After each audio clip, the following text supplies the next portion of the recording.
Olá, amigos, Deus abençoe a todos. Nós vamos dar início, ao nosso capítulo 4, o nosso estudo do capítulo 4 do livro de Gálatas. Então, pegue aí a sua Bíblia e abra, por gentileza, no capítulo. Vamos lá. Gálatas. Deixa eu abrir aqui. Achei.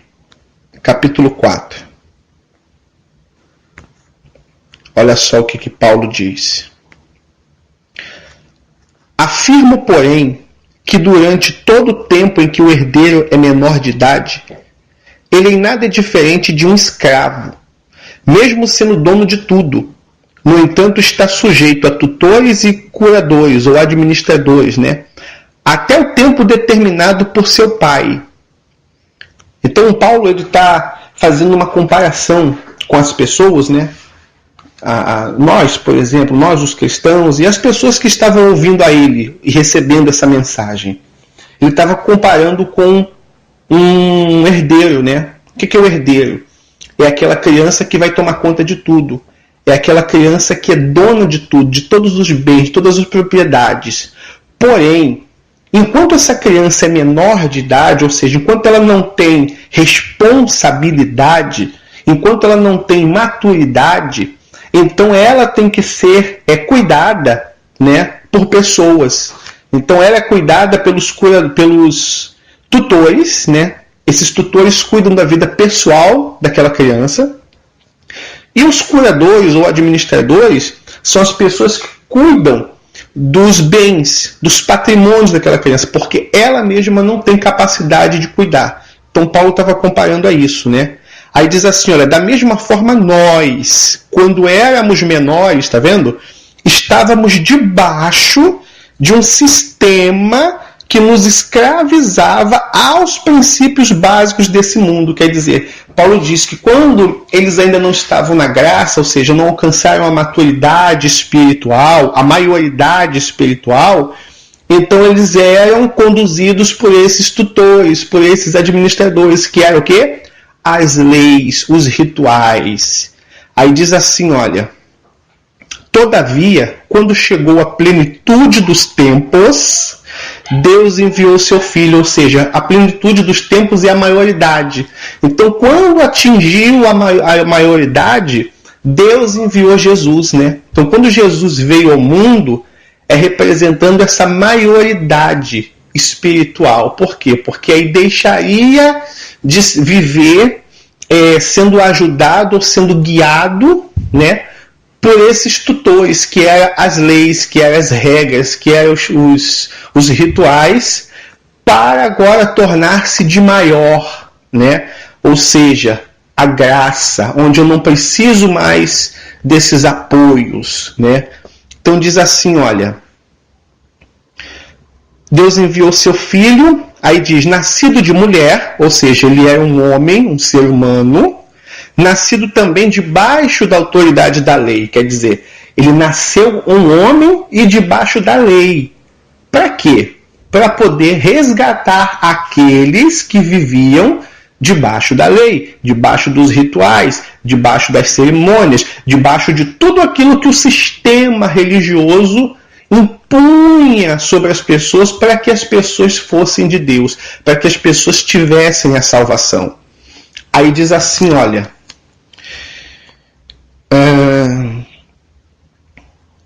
para resgatar os que estavam subjugados pela lei. Está vendo só? A fim de que recebêssemos a adoção de filhos. Então Jesus ele veio debaixo da lei, cumpriu a lei, Ele cumpriu toda a lei, ou seja, ele cumpriu toda a justiça, porque a lei também, você cumprir a lei para ser salvo, no caso, isso também era usado o termo de cumprir toda a justiça. Você cumprir a lei é você cumprir a justiça. Então Jesus cumpriu toda a justiça. E essa justiça que ele cumpriu, no momento em que alguém crer no sacrifício dele, ou faz dele o Senhor e Salvador da sua vida, Então essa justiça ela é imputada naquela pessoa. Lembra que a Bíblia fala que Abraão creu e isso lhe foi imputado, né, para a justiça, ou seja, a justiça, esse cumprimento da lei foi imputado em Abraão. O que é imputado? Você conhece a palavra amputado, não é isso? A pessoa amputou o braço, ou seja, ela arrancou fora o braço. E o que é imputar? É você acrescentar, é você colocar. Então, no momento que a pessoa passa a crer em Jesus apenas, no sacrifício que Cristo fez, então essa justiça que Jesus cumpriu, ou seja, todas as leis, todas as ordenanças, todas as cerimônias, são imputadas em você. Então, quando você passa a crer em Jesus, é como se você tivesse cumprido tudo o que Jesus fez. Olha, muito bacana isso, hein? Espero que você esteja entendendo até aqui. Então é isso que quer dizer, né? Que Jesus ele cumpriu. E aí diz aqui, olha, que... Cadê? A fim de que recebêssemos a adoção de filhos. Por que essa adoção? O que é adotar? É você trazer para a sua família. Você trazer uma pessoa que não faz parte da sua família para se tornar da sua família. A gente voltando lá atrás, quando Adão e Eva pecaram, eles amaldiçoaram a raça humana. Então, a partir de Adão e Eva, todas as pessoas que nascem, essas pessoas não nascem mais filhos de Deus. Elas não nascem filhas de Deus. Elas nascem condenadas, porque o pecado habita na carne, no ser humano. Então, podemos dizer, é um termo muito forte, mas podemos dizer que todas as pessoas nascem filhas do diabo. Essa é que é a verdade. Parece ser um termo pesado para muitas pessoas. Elas podem ficar até escandalizadas, mas é a verdade. Ninguém nasce filho de Deus. Pelo contrário, a pessoa nasce no pecado. O pecado de Adão e Eva. O pecado natural, original. Então, as pessoas nascem filhas do diabo. E por isso que elas precisam se tornar filhas de Deus. Está dando para entender até aqui? Então vamos continuar. Então quando a pessoa ela crê em Jesus, então nesse momento ela passa a entrar para a família dos filhos de Deus. Por isso que diz aqui, a gente recebe a adoção de filhos de Deus. Versículo 6. E porque sois filhos, Deus enviou o Espírito de seu Filho para habitar em vossos corações. E ele clama, Abba, que quer dizer papai. Isso é um termo, é uma palavra aramaica. Abba é uma palavra aramaica, carinhosa, que as crianças chamavam seus pais, que é como o nosso papai. Então, no momento que a pessoa se torna filha de Deus, então dentro dela, esse espírito que é colocado dentro dela, testifica e chama Deus de papai, dessa forma carinhosa, né? Aí diz assim, olha, versículo 7. Portanto, tu não és mais escravo, mas filho. Aleluia. E sendo filho, és igualmente pleno herdeiro. Olha só. Pleno herdeiro por decreto de Deus. Ou seja, a gente tem todos os direitos de um filho de Deus. E o maior direito que nós temos qual é? Isso mesmo, a salvação. Versículo 8. No passado, quando não conhecias a Deus, eras escravos daqueles que por natureza não são deles, ou melhor, não são deuses. Então, no passado, né, Paulo está falando aqui para os Gálatas, vocês eram escravos, vocês criam naqueles que não são deuses. E quem são os que não são deuses que ele fala aqui?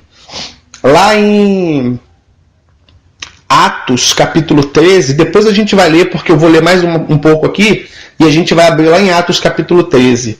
Quando Paulo e Barnabé chegaram numa cidade, né, as pessoas daquela cidade, por eles fazerem um milagre, então elas acharam que eles eram deuses.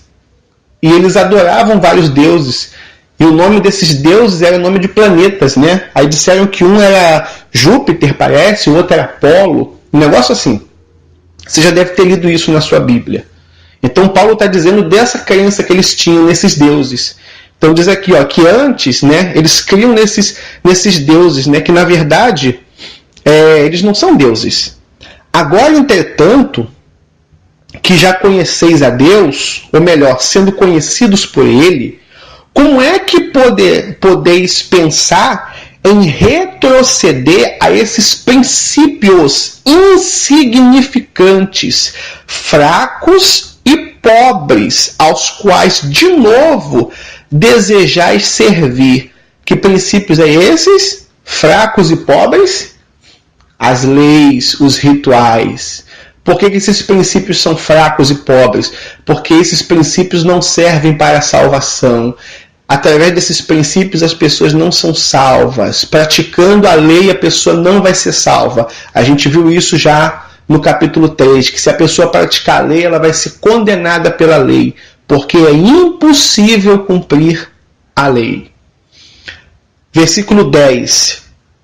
Guardais dias, meses, tempos e anos. Olha só. Esse guardais dias, meses, tempos e anos faz parte dessas ordenanças, faz parte dessas leis de Moisés, que Paulo chama de humanas, de carnais também, porque foi o homem, né? Por isso que ele não diz que é a lei de Deus. Paulo, ele diz a lei de Moisés, a lei do homem, né? E esse guardais dias, meses e anos, agora sim nós vamos abrir a nossa Bíblia lá no livro de Romanos 14. Vamos lá. Olha o que diz aqui, ó. Acolhei o que é débil na fé. Então Paulo chama de quê? Débil. Pessoa é débil.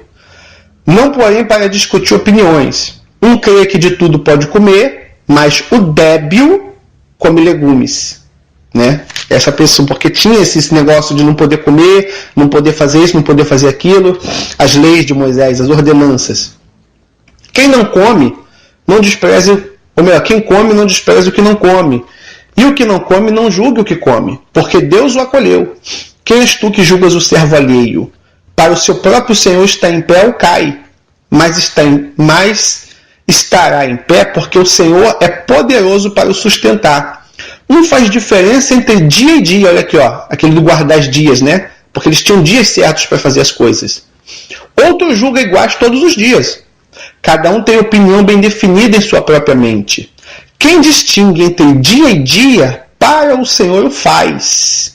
E quem come, para o Senhor come, porque dá graças a Deus. E quem não come, para o Senhor não come. E também dá graças a Deus. Então aqui Paulo está explicando, né? Esse negócio de guardar dias e rituais. Os rituais que a gente tem falado sempre, né? E lá em Colossenses no capítulo 2, abre aí, eu vou esperar um pouquinho.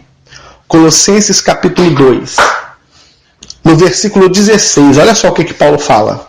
Também a respeito disso, de guardar dias e tudo mais, dos rituais.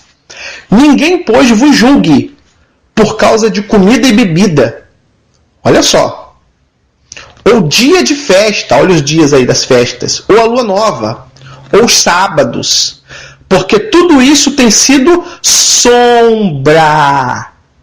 Sombra, isso tudo era sombra. A lei, os rituais, batismo e tudo mais, era apenas a sombra do que é hoje, pessoal. Sombra das coisas que haviam de vir.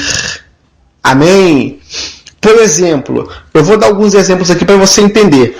Batismo nas águas. Então a pessoa ela tinha que descer nas águas, ou seja, ela tinha que ser lavada, o corpo dela era lavado pelas águas. Para quê?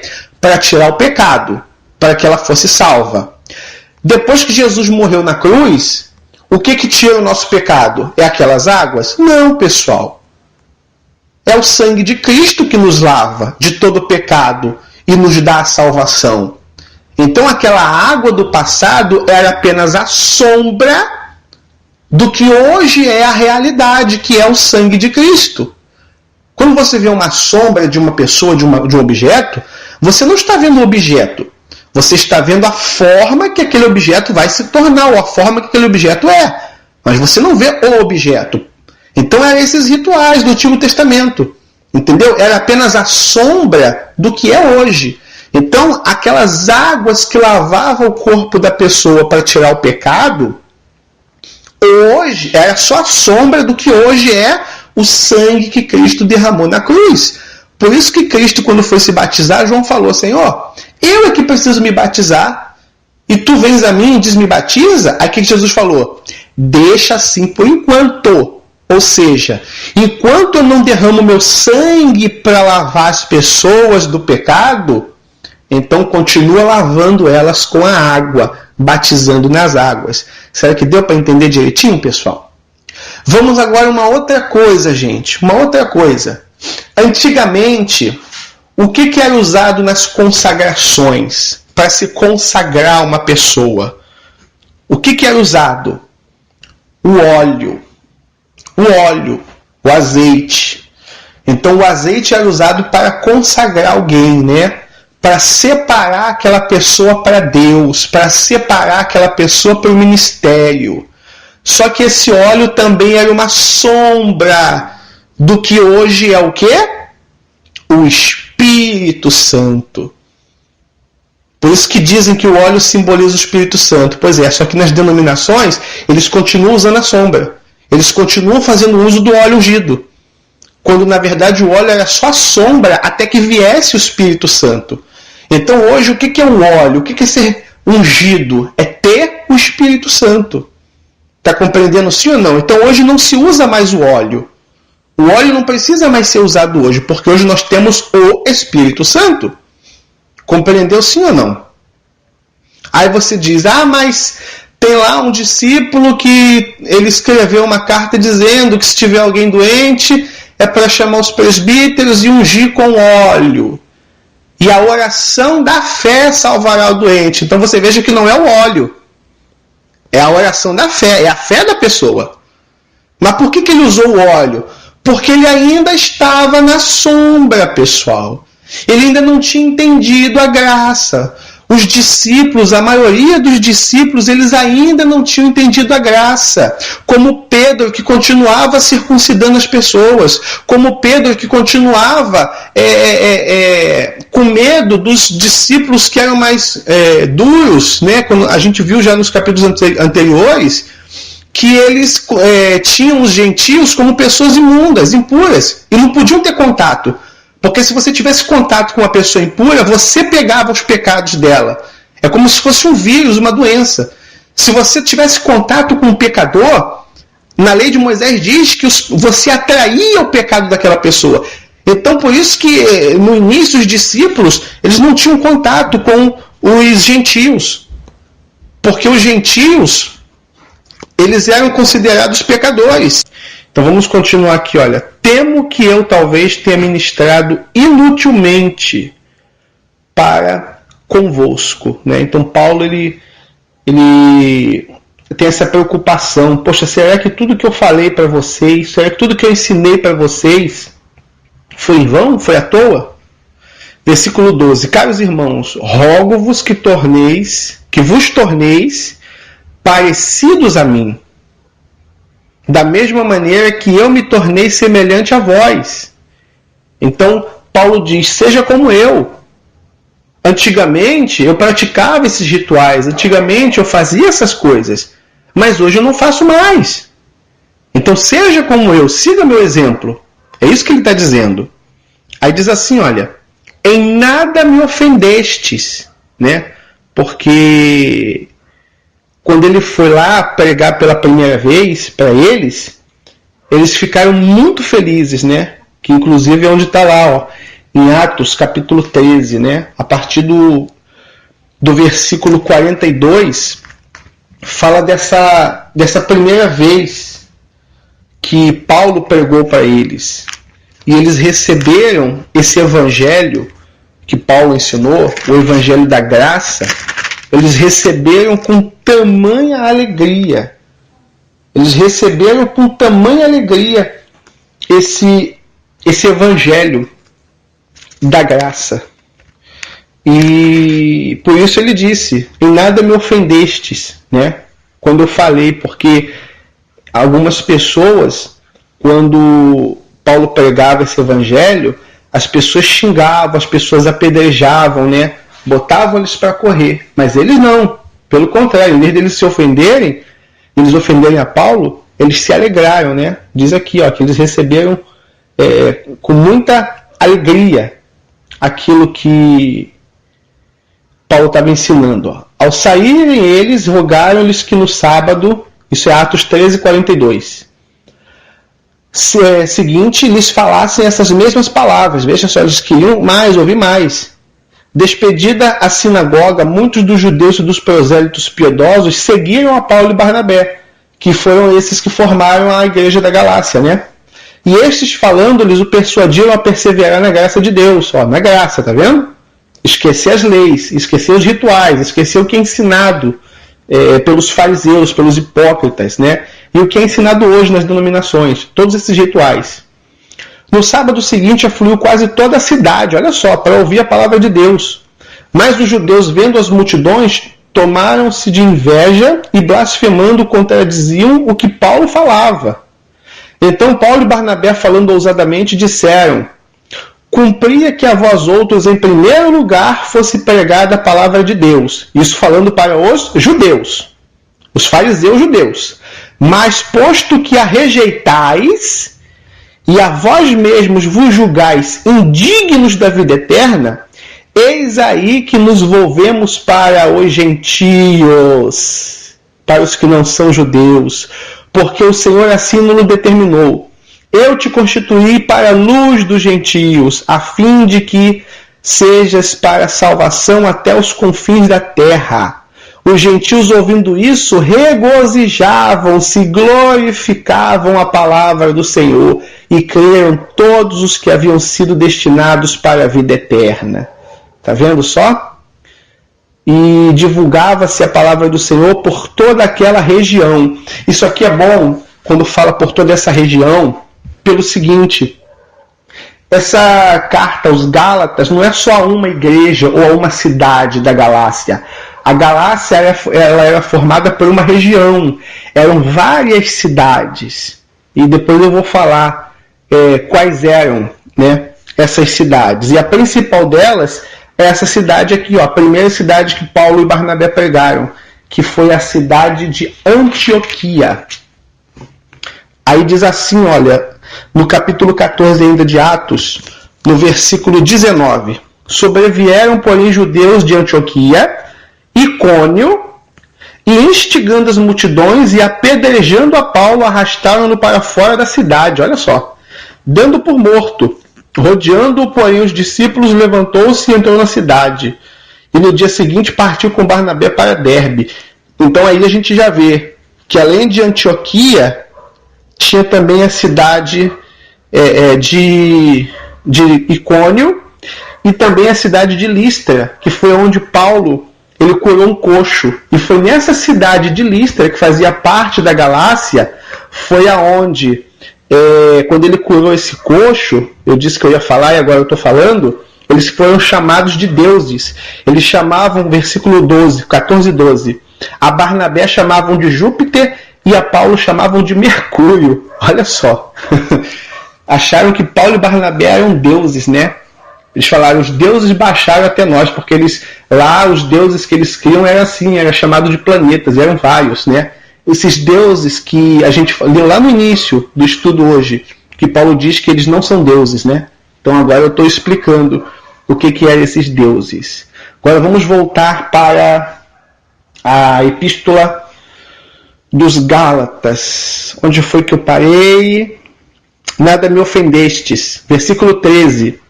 E sabeis que foi por causa de uma enfermidade física que vos preguei o evangelho pela primeira vez. Por causa de uma enfermidade física. Ele pregou pela primeira vez. Essa enfermidade, deixa eu ver onde é que está. Onde é que fala? Essa enfermidade, acreditam os estudiosos, né, que foi malária que ele contraiu. E essa malária dava muito febre.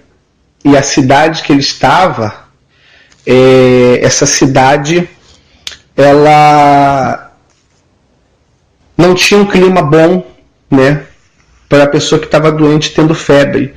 Inclusive Paulo, ele não pregou nessa cidade. Então, essa cidade era Perge, cidade de Perge. Então, o que ele fez? Ele foi para uma outra cidade que tinha um clima mais agradável, né? Era uma cidade mais saudável, que era a cidade de Antioquia. Então, essa cidade de Antioquia foi onde ele começou a pregar para os Gálatas, tá? Por causa dessa enfermidade, dessa malária. E o que tudo indica essa malária atingiu, de alguma forma, os olhos dele, como a gente vai ler daqui a pouco.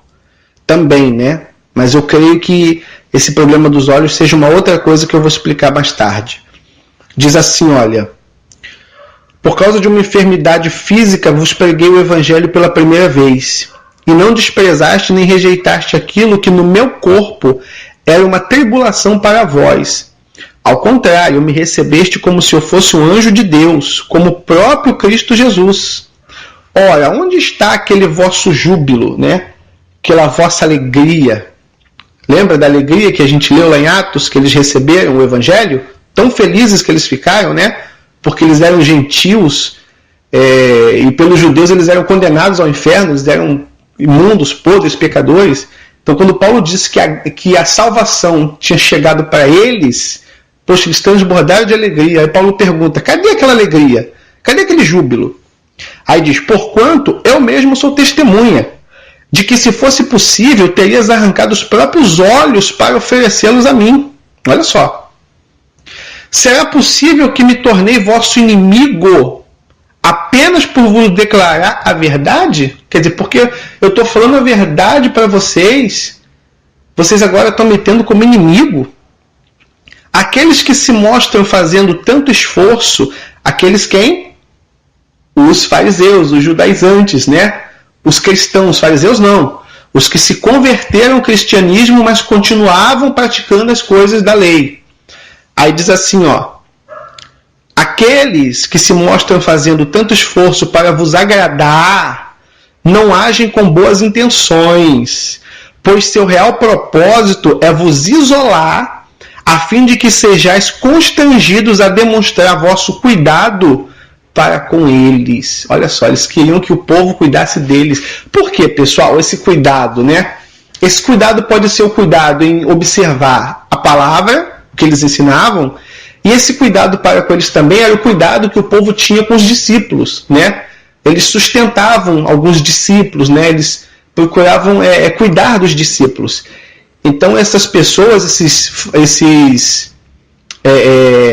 fariseus cristãos, digamos assim, queriam que o povo tivesse esse cuidado com eles, né? Porque eles queriam, na verdade, era extorquir o povo, que é o que muitos fazem hoje, muitos pastores fazem hoje. Querem atrair as pessoas para si, querem trazer as pessoas para dentro das suas igrejas. Por quê? Com má intenção, como Paulo diz, para que levem lá os seus dízimos, para que levem lá as suas ofertas, né? Para que tenham cuidado deles. Então é isso que Paulo está querendo dizer. É muito bom que sejais sempre zelosos do bem. Esses zelosos do bem é o zelo com a palavra, né? E não apenas quando eu estou presente. Meus amados filhos, novamente estou sofrendo com dores de parto por vossa causa. Poxa vida, vocês voltarem a ser criança e eu vou ter que fazer vocês nascer de novo, é o que Paulo está dizendo. E isso até que Cristo seja formado em vós, quer dizer, vocês não se converteram ainda, vocês não nasceram de Deus. Eu bem que gostaria, olha só, poxa vida, isso aqui é forte. Eu bem que gostaria de estar pessoalmente convosco e mudar o tom desse meu discurso, pois estou atônito em relação ao vosso comportamento. Caramba, Paulo diz que eu queria estar aí, porque eu ia gritar, eu ia xingar vocês, eu ia esculachar vocês. São essas as palavras, né? Que trazendo para o português claro, que Paulo estava dizendo.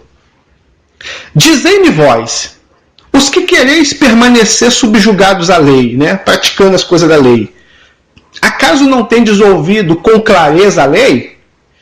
Porquanto está escrito que Abraão teve 2 filhos, olha só, um da mulher escrava e outro da livre. O que era filho da escrava, de Agar no caso, né? Nasceu de modo natural.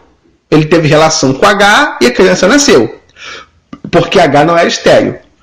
Porém, o filho da mulher livre, quer dizer, de Sara, nasceu mediante uma promessa, ou seja, foi um milagre, porque Sara já estava, ou melhor, Sara era estéril e já estava avançada em dias, e ele também. Então é isso que Paulo está dizendo. Aí diz assim, olha, pois bem, uso essa história aqui como uma ilustração, pois essas mulheres prefiguram as 2 alianças. Uma aliança procede do Monte Sinai e pode gerar apenas filhos para a escravidão. Esta é Agar. Agar representa o Monte Sinai na Arábia e corresponde à atual cidade de Jerusalém, que vive como escrava com seus filhos. Então o que Paulo estava dizendo? Que ele falou sobre que a lei fala, né? Ou seja, o que é a lei? Os livros do Antigo Testamento. Então lá em Gênesis fala sobre a vida de Abraão. E diz que Abraão teve 2 filhos, um com a escrava, com Agar. Primeiro ele fala sobre isso. E ele compara que Agar, que era escrava, né, foi a primeira aliança, ou seja, a aliança que foi feita com Deus no Monte Sinai. Lá no Monte Sinai, Moisés recebeu as leis de Deus. Só que essas leis tornam a pessoa escrava. A pessoa tem que estar sempre praticando, ou melhor, ela tinha que estar sempre praticando aqueles rituais. Então ela era escrava daqueles rituais. Até uma irmã estava falando comigo, poxa vida, olha, eu estou recebendo esse evangelho da graça, olha, poxa, eu estou me sentindo leve, livre, porque eu fazia parte de uma denominação, eu era responsável de um grupo, e uma vez eu falei para Deus, poxa meu Deus, como é pesado o teu fardo, eu faço isso aqui, sabe, com peso, sabe, é um peso, é uma obrigação, sabe, é uma escravidão. Então essa pessoa me falou isso, e realmente, o que é imposto pelas denominações hoje, a religiosidade, é uma obrigação, uma escravidão, mantém a pessoa escrava, cativa. A pessoa é escrava do pastor, como eu falei no outro estudo, que a obreira botou lá no Face, que estava feliz da vida porque o pastor autorizou ela a namorar. Quer dizer, ela precisa que, se o pastor não autorizar, ela não namora. Se o pastor não autorizar, ela não casa. Se o pastor não autorizar, a pessoa não viaja. Sabe? Se o pastor não autorizar, a pessoa não faz nada. Ela é escrava do pastor, ela é escrava da denominação, ela é escrava da religião, ela é escrava dos rituais, tem que fazer jejum tantos dias por semana, tantas orações, tantos propósitos. Isso não existe mais, pessoal. Isso aí era lei, era apenas a sombra do que hoje é a graça. Então essas leis do Monte Sinai, Paulo diz, isso aí é escravidão. Então os filhos que a lei gera, ela gera apenas escravos. Agora vamos, e ele diz, né? E esse é o estado da Jerusalém atual. Por quê? Porque na época que essa carta foi escrita, ainda existia o templo. Essa carta aos Gálatas, ela foi escrita por volta do ano de 37. O irmão estava me falando, o irmão Vemerson, ele estava me falando, se eu não me engano, foi por volta do ano de 37. E o templo só foi destruído no ano 70. Então, quer dizer, quando ele escreveu essa carta, ainda havia templo, as pessoas ainda estavam sacrificando, as pessoas ainda estavam levando dízimo, as pessoas ainda estavam se circuncidando, as pessoas ainda estavam guardando o sábado. Quer dizer, então é como ele diz, Jerusalém, a Jerusalém atual é escrava, eles estão escravos ali daqueles rituais, eles estão escravos dos fariseus ainda. Agora vamos à outra parte, diz assim, olha, entretanto, versículo 26, a Jerusalém do alto é livre, ou seja, a cidade santa, a cidade mãe, as pessoas que entram no reino de Deus pela graça, essas pessoas são livres, e essa é a nossa mãe, aleluia, essa é a nossa Jerusalém, a nova, e não essa Jerusalém da lei, escrava do templo. Pois está escrito, alegra-te, ó estéril, tu que não davas à luz, e rompe em brados de júbilo, tu que não passastes pelas dores de parto, pois os filhos da mulher abandonada são mais numerosos do que os das que têm marido. Mais uma vez falando de Agar e de Sara. Assim vós, irmãos, sois filhos da promessa. Nós somos os filhos da promessa. Nós somos os filhos de Abraão, descendentes de Abraão pela fé em Cristo. Porque a Bíblia diz que a bênção, a salvação seria estendida a Abraão e a seu descendente, né? No singular, um descendente, e não a seus filhos. Esse um descendente é Jesus. Através de Jesus, nós nos tornamos descendência de Abraão. Diz assim, olha: assim vós, irmãos, sois filhos da promessa à semelhança de Isaque. No entanto, assim como naquele tempo, o que nasceu de modo natural, Esaú, né, perseguia o que nasceu segundo o Espírito, a Isaque, assim também acontece nos dias de hoje.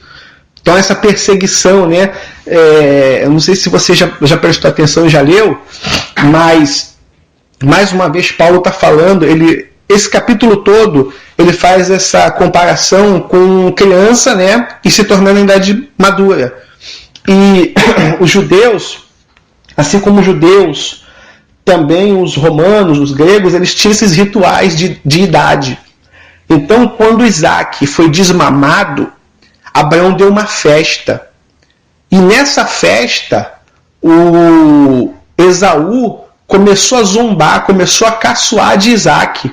Foi quando Sara viu, ficou revoltada e falou para Abraão: Abraão, manda embora essa escrava, porque o filho dela está zombando do nosso filho.